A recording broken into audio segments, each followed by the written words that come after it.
Iji Allah ya tsine masa albarka, in Allah yarda ba zai gama da duniya lafiya ba, in Allah ya yarda ba zai gama da duniya lafiya ba. Albarkacin manzo Allah sai ya ga wulakantarsa a duniya kafin ma ya bar duniya. Dan tsinanniya dan ramutun tumaki, Allah ya tsine maka da wanda ya turo ka. Ka ika gaya mata gaskiya ko ka ika fahimtar da ita Allah ko ba qawaidi ba ishmawi ba risala. Ta yi birthday a Kaduna, ta yi birthday a Abuja, ta yi birthday a Jos. To mu ba za ta zo nan Kano ta yi mana birthday ba, kuiwa a waje. Wallahi ba za a yi mana wannan ba. Ta manta da ita rayuwa gidan wani za ta gobe, kuma an manta fa idan duniyar nan fa ba madawwama bace ba fa, in fa ba nan akwai lahira. Ku gaya mata gaskiya, ku gaya mata Allah. Wallahi tallahi irin wannan shigar da take ta banza ta rika tuna, tare ta je ta rungumi yan uwanta da kannanta marayu. To ai ta gani take burgewa take haka ne. Burgewa kasiyatin ariyatin shine burgewa.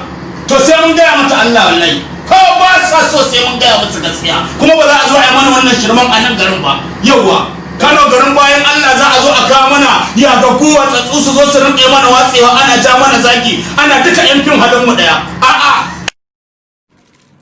A jama'a assalamu alaikum wa rahmatullahi ta'ala wa barakatuh.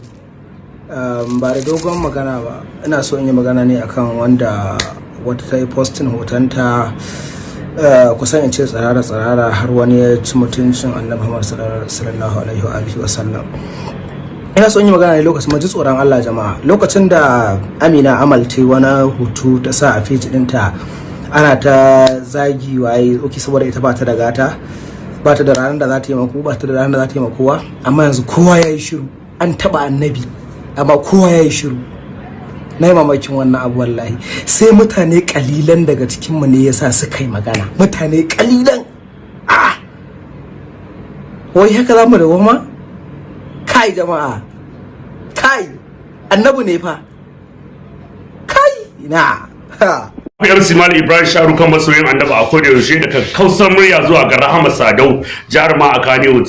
Ba ma tare da ita game da wannan abin da take yi na batanci, ake koyi da ita. Don haka abin da ta yi shiga ta rashin mutunci ta janyo har aka yi wa addinin musulunci batanci, mu yan Kannywood ba ma tare da ita. Sannan kuma ina sanar da iyayenta wanda suka haife ta, in ba za su gaya mata gaskiya ba to mu ta zo gurin da za a gaya mata gaskiya, tunda tana tare da mu a sana'ar mu. Ko ni na sa ta abin kuma na biya ta, kuma ina da hurumin da zan iya cewa ba ma tare da ita. Sannan kuma ina sanar da yan Kaduna ya kamata ga dukkan jaruma ko jarumi duk wanda zai janyo addinin musulunci batanci ya kamata su iya ɗaukar mataki da kansu yan Kaduna. Dan mu nan garin Kano akwai wanda ya batanci ga addinin musulunci, aka ragargaje gidansu, aka kore shi a garin ma ya bar garin. Dan haka in ta yi wannan abu ma iya yan Kannywood ta yiwa ba, ta yi wa dukkan musulmi ne gaba daya. Sannan kuma ita bata da tunani, iyayenta ma ba su da tunani, tunda tana da kanne mace. Wa zai je ya auri yar gidan wacce Allah wata rai ce